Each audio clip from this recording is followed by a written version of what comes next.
Senhoras e senhores, sejam bem-vindos a mais uma aula de filosofia clínica. E nesta aula nós vamos trabalhar o submodo número 8, chamado recíproca de inversão. Lembrando que na aula anterior nós trabalhamos a inversão e, em alguma medida, a gente já havia pincelado elementos da recíproca, porque ao longo do processo terapêutico, inclusive na vida cotidiana, é comum que a recíproca de inversão e a inversão sejam movimentos bastante dinâmicos. Mesmo uma pessoa predominantemente inversiva pode ter momentos de recíproca e vice-versa, né? Então, dificilmente a gente vai encontrar uma pessoa plenamente inversiva ou plenamente recíproca. Não estou dizendo que isso não aconteça, mas no cotidiano, talvez o que mais vamos conseguir ver é pessoas que sejam predominantemente ou inversivas ou vivam predominantemente em recíproca e consigam fazer em algum momento esse movimento daquele que é predominante recíproco conseguir ser inversivo e aquele que é predominantemente inversivo conseguir fazer a recíproca. Por isso que no caso de uma pessoa inversiva, em algum momento o filósofo clínico consegue fazer com que essa pessoa faça uma recíproca, ainda que seja para ouvir o que o filósofo tem a dizer, para depois fazer a inversão e trabalhar aquelas questões apresentadas pelo filósofo dentro de si, né? Então, lembrando também que há um elemento de espacialidade intelectiva apresentado no tópico 14 da estrutura de pensamento, no qual, relembrando aqui, há 4 movimentos, né? 4 direcionamentos da nossa espacialidade, da nossa atenção. Há a inversão, que é quando nós estamos voltados para nós mesmos. Há a recíproca de inversão, quando nós estamos voltados para outras pessoas. Há o deslocamento curto, quando nós estamos voltados para as coisas próximas de nós, e o deslocamento longo, quando nós estamos voltados para as coisas distantes, né? E às vezes até ausentes, né, de nós. Bom, dito isso, quando nós saímos do tópico, né, e passamos para o submodo, levamos em conta que, enquanto tópico, a gente descobre aquilo que é determinante na pessoa, enquanto submodo, meios de viabilizar elementos dessa estrutura de pensamento. E no caso específico da clínica filosófica, modos de trabalhar o assunto último, que é constituído pelos conflitos tópicos, ou conflito em um mesmo tópico, ou conflito entre 2, 3 tópicos. E isso vai variar, evidentemente, de cada pessoa, né, para cada pessoa.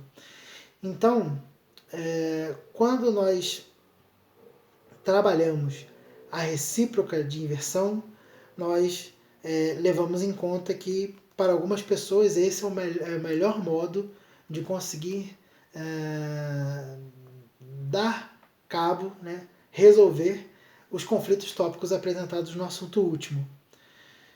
Isso, evidentemente, ocorre bastante naquelas pessoas que ou têm dificuldade de serem inversivas, dificuldade de olharem para si, ou para pessoas que têm facilidade para trabalhar suas questões a partir de uma perspectiva externa, a partir do olhar do outro. E também há casos em que o filósofo clínico, percebendo que isso é evidentemente a partir da historicidade, percebendo que a pessoa possui uma experiência ruim com a inversividade, seja pelo fato de mergulhar em lembranças ruins, seja pelo fato de ter se afastado de elementos que faz mal a ela, ela encontrou uma realização voltando-se para fora. Nesses casos, é evidente que o filósofo clínico não pode, de modo algum, querer que a pessoa seja inversiva. Então, observando com cuidado, com atenção, a história de vida da pessoa e compreendendo sua estrutura de pensamento, evidentemente precedido pelos exames categoriais, a pessoa, o filósofo clínico, se torna apto para compreender de modo mais próximo possível aquilo que deve ser trabalhado na pessoa. Bom, eu gostaria aqui não de ler textos como eu fiz na aula sobre inversão, porque se vocês lerem aqueles trechos, verão que a recíproca de inversão é quase como fosse uma explicação contrária da inversão. Então a recíproca de inversão e a inversão, elas são opostas, então o que se diz de uma muito provavelmente vai se dizer contrariamente no outro caso, na outra, né? Então eu gostaria de trazer aqui, ao invés de textos, eu gostaria de trazer exemplos de casos em que eu atendo ou atendi e em que essa questão da recíproca ela se fez muito presente. O primeiro caso é de uma pessoa, de uma moça, em que eu pedi para que ela contasse, né, lógico, após o assunto imediato, após ela apresentar a queixa que a levou ao consultório, e isso levou poucas sessões, ela foi bem direta naquilo que estava levando a um sofrimento pessoal, eu pedi que ela contasse a sua história de vida. O interessante é que ela tinha muita dificuldade de contar sobre sua história de vida. E depois de alguns meses, né, contando dentro daquilo que sua capacidade permitia, que suas lembranças ajudavam, depois de um tempo colhendo a historicidade do modo dificultoso como ela apresentou, eu fui percebendo que a grande dificuldade dela é que ela significou, né, interpretou, que quando eu pedi que ela contasse sobre sua história, ela interpretou que era como se ela tentasse lembrar de si mesma. E como ela não era muito inversiva, lembrar de si mesmo para ela era uma grande dificuldade. Então, nós tivemos que mudar, né, a tática, né, e eu tive que aí, evidentemente, já tinha elementos em sua história que isso aparecia, eu tive que pedir que ela contasse, na hora de fazer tanto dados divisórios como enraizamentos, que ela contasse sobre a sua história de vida a partir de elementos que ela ia apresentando. Por exemplo, ela lembrou que até uma certa idade ela morou com os pais. Então eu pedi que ela contasse sobre os pais. Nisso, ela começou a se lembrar de uma série de coisas que naquele primeiro relato não saía. Ela simplesmente dizia que não lembrava. Quando ela contava sobre seus pais, ela também contava sobre seus pais no contexto em que ela estava inserida. Então ela dizia o que ela via nesse momento em que alguma coisa acontecia com seus pais. No caso, por exemplo, briga com os pais. Ela contou casos fortes, né, ao longo desses momentos de sua primeira infância em que seus pais brigavam, o pai batia bastante na mãe, prendia a mãe em um poste na rua, né? Então ela ia apresentando esses elementos e mostrando como ela ficava diante dessas situações. Ela era uma pessoa, ela é, na verdade, uma pessoa tão voltada para a recíproca que a própria compreensão dela vai se dando por esse elemento. E dois elementos que ajudam a compreender o modo como ela se entende foi justamente ao dizer, ao falar da personalidade de seus pais. Os pais se separaram, essas cenas de violência cessaram, ela continuou morando com o pai, a mãe se casou, teve uma vida posterior, e ela comentou, por exemplo, que com o pai dela, segundo as próprias palavras dela, o pai é bastante carrancudo, fechado, não dá o braço a torcer, é grosso, e ela vai dizer assim, eu puxei isso do meu pai, perceba? E ela falou, eu não gosto, inclusive, meu pai não gosta de ser criticado, ele se fecha, ele bate o pé, ele sai, ele já foi capaz de jogar uma panela de comida no chão por ter sido criticado com o próprio olhar da filha. né, de que aquela comida não parecia ter ficado boa porque a filha deveria fazer. E ela conseguiu perceber que esse mesmo comportamento dela, ela tinha com o namorado, né? E isso prejudicava, né, o namoro dela, porque ela, tal como o pai, não conseguia abrir um diálogo com o namorado. Então, todas as vezes que o namorado apresentava qualquer pequena crítica a ela, ela tinha com o namorado o exato comportamento que ela via no pai.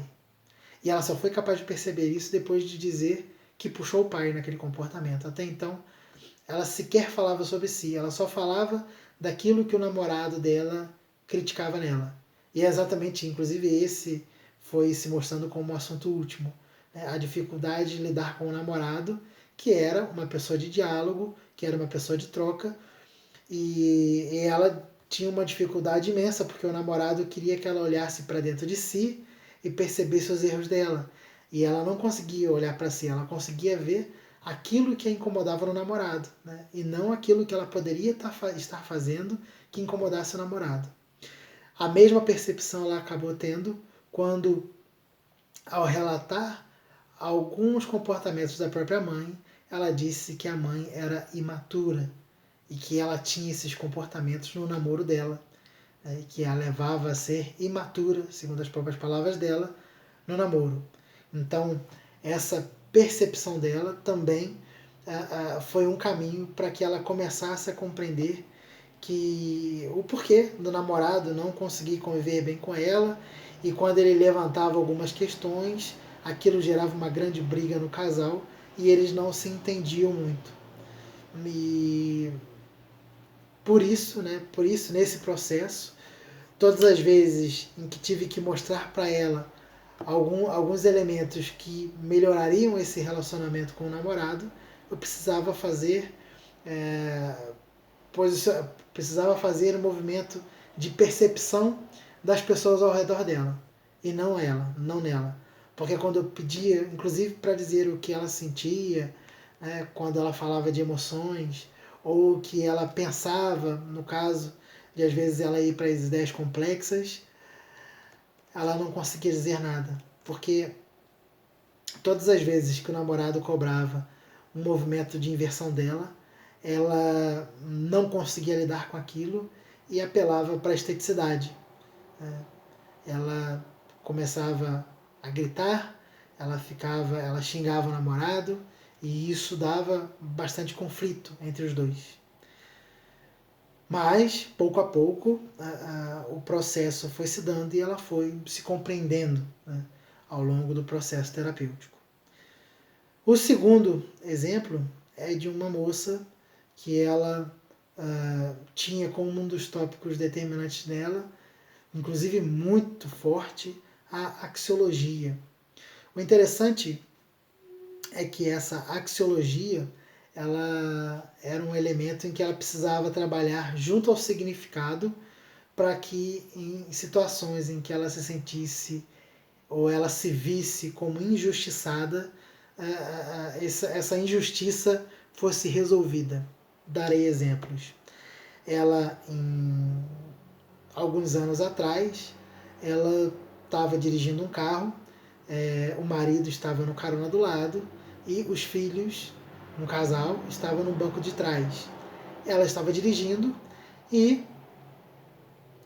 em um determinado trecho de uma espécie de rotatória, né, na rua, uma moça com alguns rapazes, todos aparentemente bêbados, né, embriagados, bateram no carro dela. Foi um grande susto.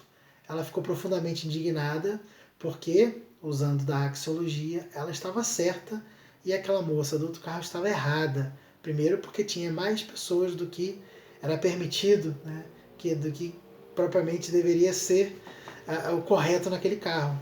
Segundo, porque a moça buscou elementos que a fizesse ficar como no lado da justiça, como se a moça que bateu o carro ela fosse a certa, né, e quem errou foi essa minha partilhante. E essa minha partilhante ficou profundamente incomodada, aquilo fez um mal a ela ficou aqui remoendo aquilo em si, e ela não conseguia lidar com aquilo. Por quê? Porque ela precisa, e isso a historicidade dela foi mostrando, ela precisa de uma validação externa da sua justiça, né? Da justiça ou do reconhecimento de que ela estava sofrendo uma injustiça. Então, essa moça que bateu no carro dela tentou, junto aos policiais que apareceram, se defender, e ela ficou profundamente incomodada, mas houve aí um alívio porque os policiais ficaram do lado dela. Posteriormente, essa moça, que era de uma cidade vizinha, tentou persuadir o policial de outra cidade de que ela estava certa, para que esse policial conversasse com os policiais daquela cidade e tirassem a queixa contra ela ou algo do tipo.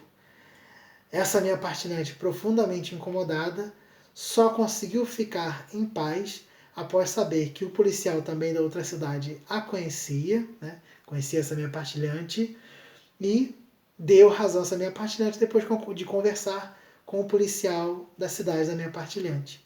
Então ela só se sentiu ou se viu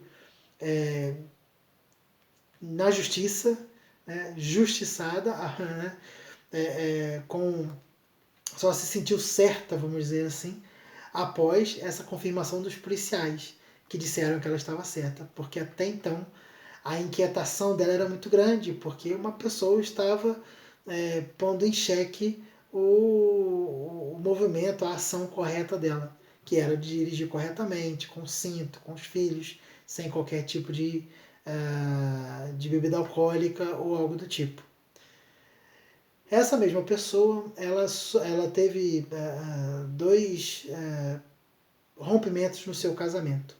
O primeiro rompimento se deu 5 anos mais ou menos antes do segundo, e ele ocorreu porque o marido dela a traiu.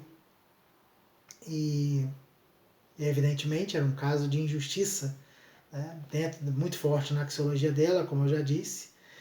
Então aquilo a incomodou profundamente e ela se separou. Porém, como ela é muito de recíproca, ela já tinha os 2 filhos com esse marido.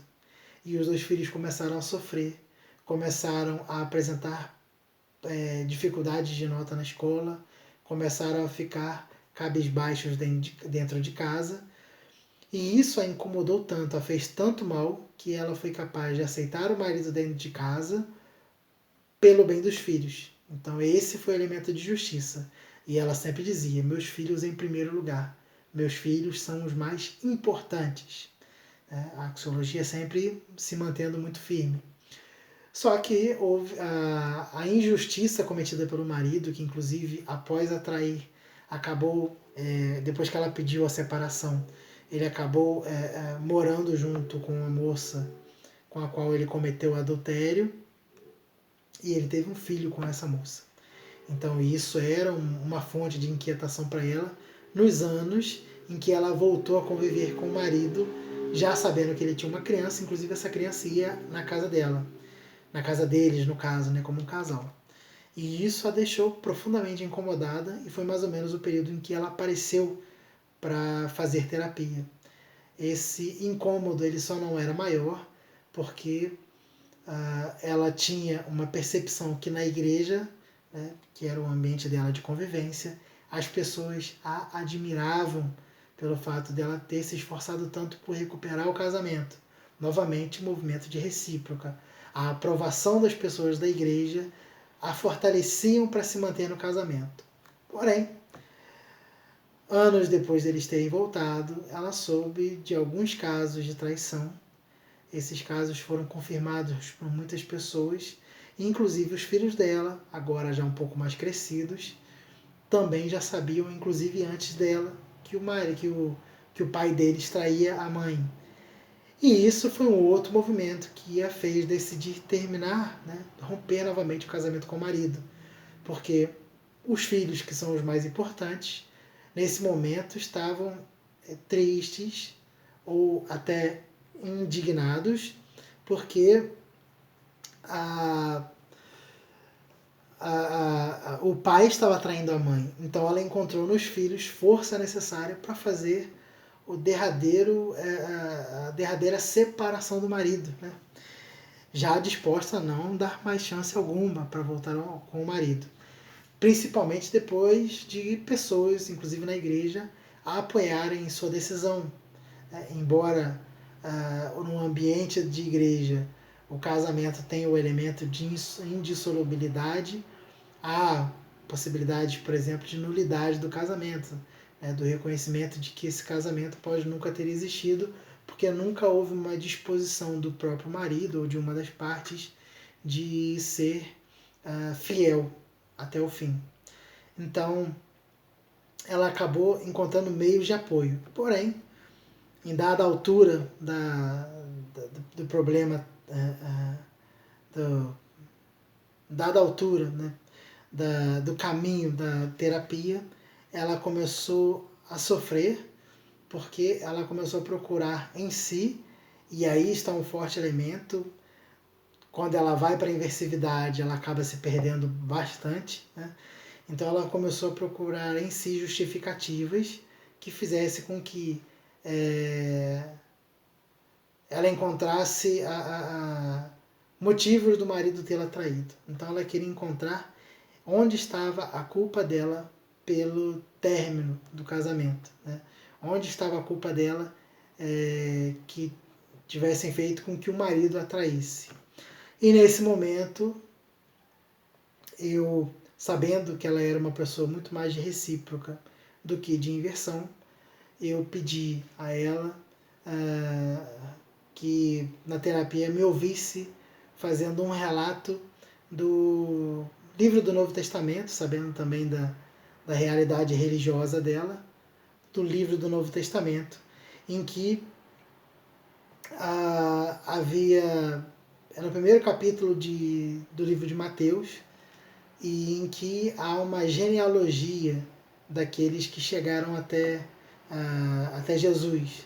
E no meio desse relato da genealogia, em que vai dizer que pais geraram filhos, que desses filhos geraram mais filhos, houve uma etapa em que falava do filho de Davi, que foi Salomão, né? E esse filho de Davi nasceu a partir de um adultério, né? E esse adultério gerou Salomão, que na continuidade do processo genealógico culminou em José, pai de Jesus. Com esse relato, eu tentei mostrar para ela que a partir de um erro, algo bom pode acontecer. Lembrando que a axiologia é o elemento forte dela. E eu dizer que algo é bom, que algo é ruim, que algo é justo, que algo é injusto, faz parte desse processo dela. Inclusive, para que ela se veja justificada, não é necessário que os fatos mudem, mas que haja também uma ressignificação daquilo, porque o significado dela e a axiologia trabalham em conjunto. Feito isso, então, eu apresentei esse trecho a ela e mostrei que os filhos dela, que, conforme eu já disse, na historicidade dela, ela sempre mostrou que eram as pessoas mais importantes da vida dela, eram frutos de um processo em que houve um casamento que aparentemente não deu certo ou estava em vias de ser considerado nulo pela igreja, mas que gerou frutos. Então, de um mal, de algo aparentemente injusto, Deus pode ter se valido para trazer justiça, né, para fazer justiça, para fazer um bem a ela. Então, os filhos eram fruto dessa bondade, né? Depois que ela me acompanhou, que ela fez todo esse processo, que ela viu alguém externo mostrando elementos de justificação para ela, ela foi para casa. Na semana seguinte, já voltou pensando um pouco diferente. E o processo terapêutico foi se encaminhando para que ela se visse justificada pelo fato de ter sido fiel e ter conseguido, inclusive, os benefícios da fidelidade dela, que foram os filhos, que embora o marido tenha sido infiel, Deus pôde tirar coisas boas de um ato ruim, né, que era manter aquele casamento que a não fazia feliz totalmente, mas deu 2 filhos a ela, que ela amava muito. Então esse, né, é o segundo exemplo. Né? E o terceiro exemplo é de uma pessoa profundamente inversiva, uma pessoa que inclusive costumava dizer que as pessoas não a entendiam, né? E quando na verdade era porque ela criava em sua inversividade. Ela ia para ideias complexas, pensava em um monte de coisa e na sua limitada expressividade ela não conseguia colocar nada às claras para as pessoas que estavam próximas dela. E em dado momento da terapia ela apresentou uma dificuldade no convívio ou na aceitação do tipo de convívio que ela tinha com a mãe. Ela tinha uma mãe que, segundo as palavras dela, sempre teve uma mentalidade de uma criança ou uma adolescente. Era como se fosse uma adolescente de 12, 13 anos ou menos. E tinha comportamentos assim. Inclusive ela e a mãe dela moravam junto com o irmão da mãe dela, né? E ambas foram criadas como se fossem as crianças da casa. A mãe dela, inclusive, era quem fazia as besteiras dentro de casa, né, as bagunças, e culpava a filha, pedia que a filha assumisse a culpa. Veja só. Né? E quando essa filha cresceu e casou, ela colocou como condição para o marido levar a mãe para casa, porque ela deveria continuar cuidando da mãe. E essa mãe, além desse quadro em que aparentemente tem vamos dizer assim, uma mentalidade infantil, ela tinha Parkinson. Né? E para que o Parkinson não a levasse a ter a diminuição das funções físicas próprias desse processo, né, de degeneração, a filha insistia que a mãe fizesse as tarefas de casa. Então ela tinha uma expressividade, como ela tinha muita dificuldade, inclusive, de diálogo, porque ela era muito inversiva, ela se preenchia muito com ideias complexas. E quando chegava a se soltar, ela, às vezes ela já tinha uma expressividade muito bruta, né, muito grossa. Ela acabava sendo bastante dura com a própria mãe. E isso a levava a voltar para si, na sua inversividade, e se sentir mal. Por quê? Nos prejuízos dela, um filho, ou uma filha no caso, deveria ter uma relação de amor com a mãe, deveria ter diálogo com a mãe, deveria estar próximo da mãe, deveria amar bastante a mãe. E isso a levava a se sentir extremamente culpada, inversiva, e essa inversividade dela era tão forte que não bastava, não bastaria que eu fizesse aquele movimento apresentado no submodo inversão, de trazer a pessoa para mim, ouvir rapidamente as minhas orientações e voltar para si, para trabalhar aquelas questões dentro de si.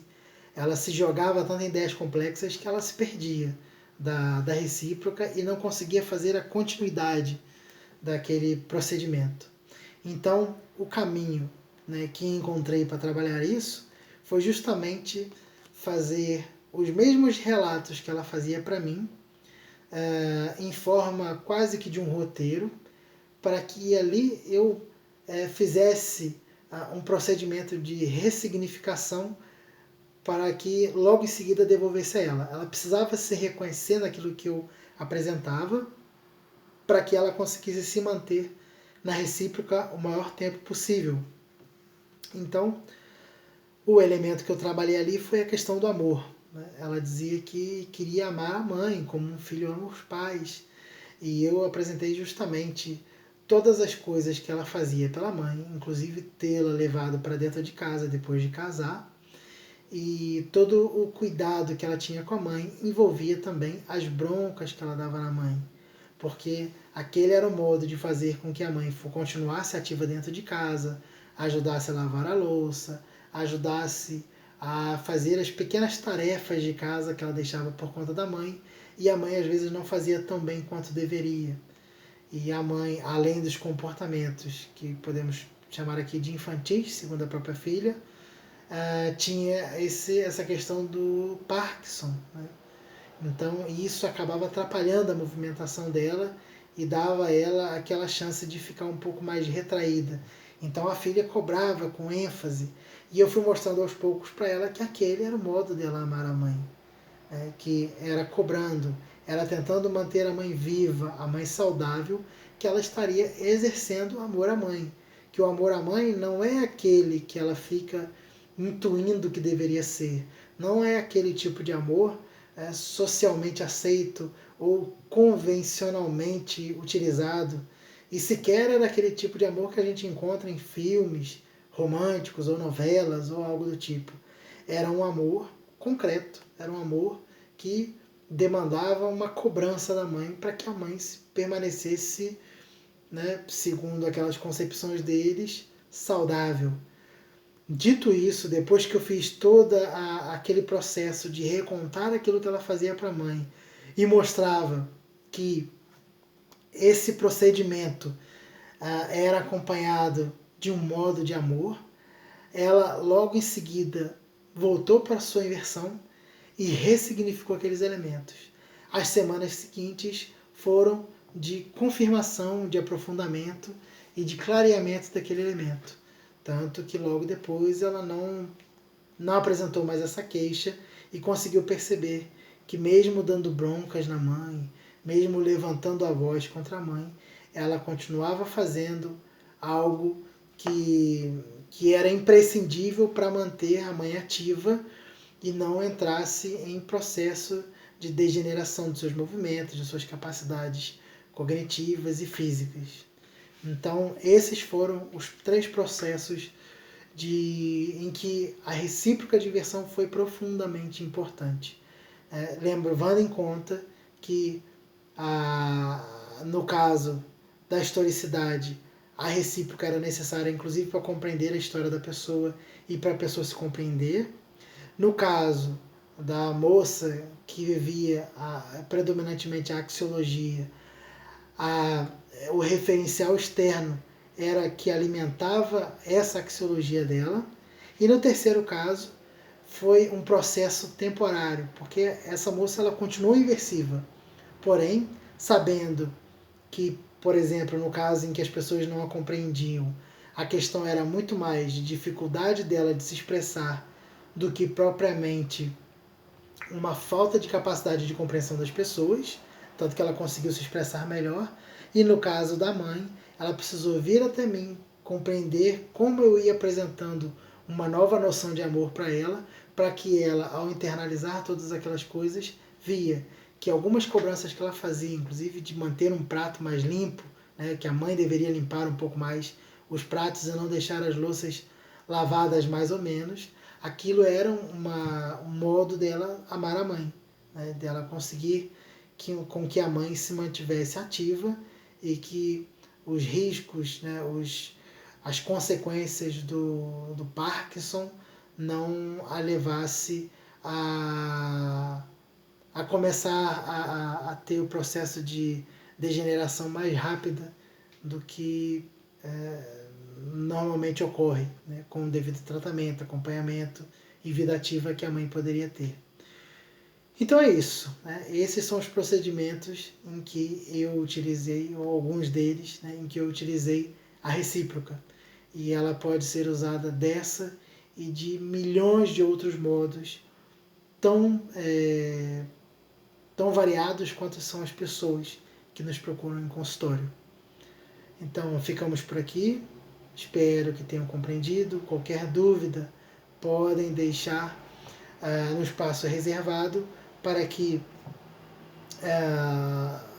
os tutores possam respondê-las da melhor maneira possível. Um grande abraço a todos e até um próximo vídeo. Tchau, tchau.